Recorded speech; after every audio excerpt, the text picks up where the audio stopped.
头起先，咱要来关心的是桃园国际机场南边的跑道，伫个3月初3开始进行例行的修理，所以敢若剩北边的跑道会当来使用。这2天是真侪航班拢拆掉咧，部分甚至转去到高雄甲松山机场，有旅客行程嘛，因为安尼延误5点钟。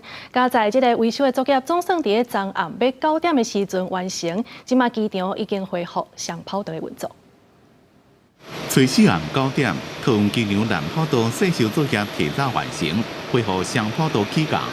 9点08分，菲律宾航空的马尼拉飞台北班机顺利伫桃园机场南跑道降落，比原本定伫暗时8点05分到的时间延误超过1点钟。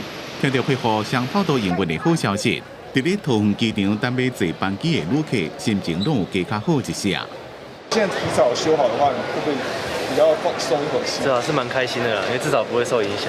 桃园国际机场南跑道自初3开始放起来进行年度的细修，只敢若剩北边的跑道会当起降，造成有真侪飞机转港高雄，还有松山机场，甚至延误起飞，旅客真无方便。是延迟了多久？大概是5个钟。会不会耽误到回去的行程？当然喽，就是大家都不大乐意看到这种情形，真的很无奈。机场公司讲，初3的航班量是698班次，航量有偏悬。到离场航班拢有出现无共程度的延误，其中有12班是转港其他的机场，尾也才个8段。计算离场航班的准点率是53%。航班的一个离场的损失的比例，昨天是53%，那今天已经提高到59%，那今天没有这样的一个航班转降的情形。这次超过2天就变成影响面扩大，所以这种经验我也要淘机公司未来在施工计划上面能够去评估各种的施工方式。机场的细修是例行作业，飞机的起降班表也是事先拢固定的。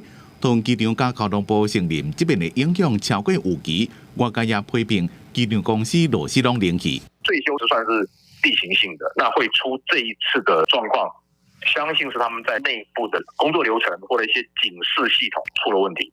随时这天总共有647航班，也是有真侪航班延误。伫咧恢复上跑道起降了后，初5桃园机场有一寡航班依然有异动的情形，旅客伫咧出发进前，上好先去了解一下。记者综合报道。